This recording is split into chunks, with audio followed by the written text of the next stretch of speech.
Friends, हम अपने पौधों को सभी तरह की चीज़ें देते हैं, लेकिन अक्सर इस चीज़ का उपयोग करना भूल जाते हैं, जिसकी वजह से आपकी समस्या होती है कि अच्छी देखरेख और सभी फर्टिलाइज़र देने के बाद भी आखिर प्लांट ग्रोथ क्यों नहीं करते हैं और उनमें फूल क्यों नहीं आते हैं। तो आज की वीडियो में मेरे साथ बने रहें। एक बहुत ही उपयोगी फर्टिलाइज़र के साथ मैं आपको बताऊंगी कि ये क्या चीज़ है और पौधों के लिए क्यों ज़रूरी है। इसके बिना प्लांट की ग्रोथ की संभावना बहुत ही कम होती है। पौधे में यदि आप अच्छी ग्रोथ, अच्छे फूल चाहते हैं तो इसका उपयोग महीने में एक बार आपको अपने प्लांट पर करना ही होगा। सिर्फ फूलों वाले पौधे ही नहीं, फलों वाले और सब्जियों वाले पौधे के लिए भी उतनी ही ज़रूरी है। तो पहले मैं आपको इसका रिज़ल्ट दिखा देती हूँ अपने प्लांट्स पर। तो फ्रेंड्स, सबसे पहले मैं मिलवाती हूँ आपको अपने फ्लावरिंग प्लांट से। इस फर्टिलाइज़र को देने के बाद ये देखिए विंटर फ्लावरिंग प्लांट्स हैं और पूरी तरह से फूलों से भर गए हैं। लेकिन मैंने एक पौधे में ये फर्टिलाइज़र थोड़ी देर से डाला था, तो देखिए इसमें अभी बड्स बनना शुरू हुई हैं, फ्लावरिंग नहीं स्टार्ट हुई है। बाकी मेरे सभी प्लांट्स फूलों से भर गए हैं। सारे पौधे देखिए कितनी ज़्यादा इनमें फ्लावरिंग हो रही है और इसके साथ ही ग्रोथ बहुत तेज़ है। प्लांट की जब तक नई ग्रोथ नहीं होती है, पौधे लगातार फूल नहीं दे पाते हैं। ये देखिए गुलाब का पौधा है, कितनी अच्छी इसमें फ्लावरिंग हो रही है। सबसे बड़ी बात, फूलों का आकार बहुत बड़ा है।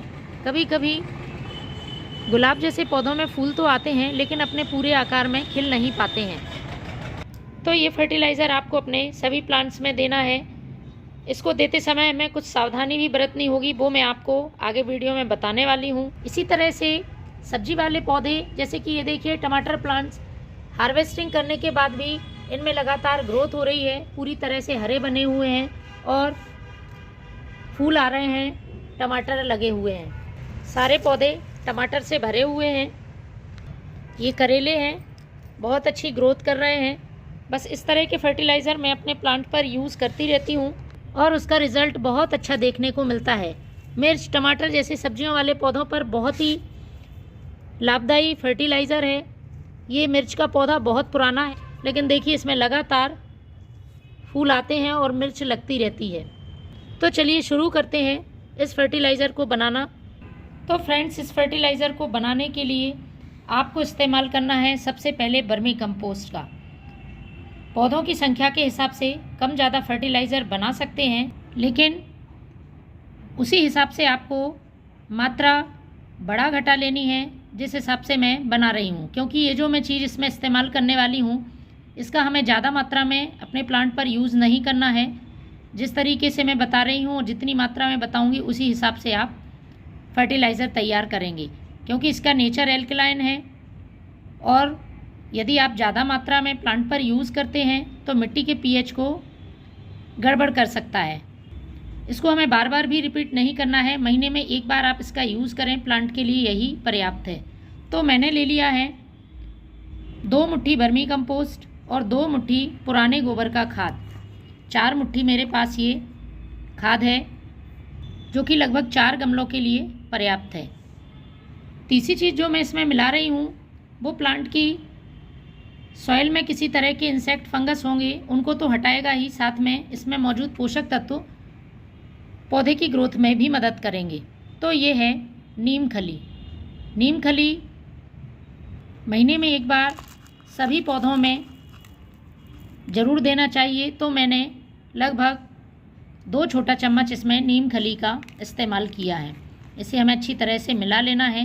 पुराने गोबर का खाद और वर्मी कंपोस्ट के फ़ायदे के बारे में तो आप सभी जानते हैं। एक ऑर्गेनिक फर्टिलाइज़र है और पौधे को लगभग सभी पोषक तत्व मिल जाते हैं इसका यूज़ करने से। नई ग्रोथ में बहुत ही ज़्यादा मदद करता है। अब मैं ले रही हूँ ये चॉक, ब्लैक बोर्ड पर लिखने वाली चॉक है। इसका नाम कैल्शियम कार्बोनेट है और इसमें भरपूर मात्रा में कैल्शियम होता है कि हमारे प्लांट को कैल्शियम की बहुत ज़रूरत होती है। नाइट्रोजन, पोटेशियम, फास्फोरस से भरपूर फर्टिलाइज़र हम देते रहते हैं, लेकिन अक्सर कैल्शियम देना भूल जाते हैं, जिससे कि प्लांट कमज़ोर हो जाता है, पत्तियां पीली पड़ती हैं, बड स्टॉप प्रॉब्लम होती है, पौधे में ग्रोथ रुक जाती है और किसी तरह की कोई फल, फूल, सब्जी नहीं आते हैं। पौधे में विशेषकर जो सब्जियों वाले पौधे, टमाटर, मिर्च जैसे पौधों में बहुत सारी बीमारियां भी लग जाती हैं। तो हमें महीने में एक बार अपने पौधे को कैल्शियम देना चाहिए। यूँ तो मार्केट में बहुत सारे सोर्स हैं कैल्शियम फर्टिलाइज़र के, लेकिन ये बहुत ही घरेलू और आसान तरीका है। तो मैंने इसकी सावधानी के बारे में आपको बता ही दिया है कि आपको इसका कम मात्रा में यूज़ करना है, क्योंकि इसका नेचर एल्कलाइन है। तो इसको हमें पीसकर पहले पाउडर बना लेना है। तो ये पाउडर चॉक का हमने बना लिया है। अब हमें 1 चम्मच ये पाउडर इसी में मिला देना है। अच्छी तरह से इसे मिक्स कर लें। यूँ तो फ्रेंड्स आप डायरेक्ट चॉक के पाउडर का अपने प्लांट पर इस्तेमाल कर सकते हैं, लेकिन उससे क्वांटिटी यदि ज़्यादा हो जाती है तो पौधे को नुकसान होगा और उसकी ग्रोथ पर बुरा असर पड़ेगा। इसलिए इस तरीके से आप कैल्शियम का इस्तेमाल अपने प्लांट पर करें। अब हमें इसे अपने प्लांट में डालना है। तो फ्रेंड्स मिट्टी की अच्छी तरह से गुड़ाई कर लें। देखिए अपराजिता का प्लांट है, काफ़ी छोटा प्लांट है, इसलिए मैंने अभी इसमें कैल्शियम नहीं दिया था। आज मैं इसमें इस फर्टिलाइज़र का यूज़ कर रही हूँ। सीडलिंग्स हैं या बहुत ज़्यादा छोटे पौधे हैं तो फ्रेंड्स उनमें अभी आप इस फर्टिलाइज़र को ना डालें, थोड़ा पौधा बड़ा हो जाए तब इस फर्टिलाइज़र का यूज़ करें। तो मैंने ये 1 मुट्ठी फर्टिलाइज़र स्टेम्स के चारों तरफ डाल दिया है, मिट्टी से कवर कर दिया है। इसके बाद हमें पानी ज़रूर डालना है, जिससे कि जो हमने चॉक के पाउडर का यूज़ किया है वो धीरे धीरे घुलने लगे। तो फ्रेंड्स जैसे जैसे ये चॉक का पाउडर घुलेगा, पौधे को धीरे धीरे कैल्शियम मिलना शुरू होगा और पौधे में मजबूत ग्रोथ होगी। तो आप भी अपने प्लांट पर एक बार कैल्शियम का इस्तेमाल ज़रूर करें। Thank you.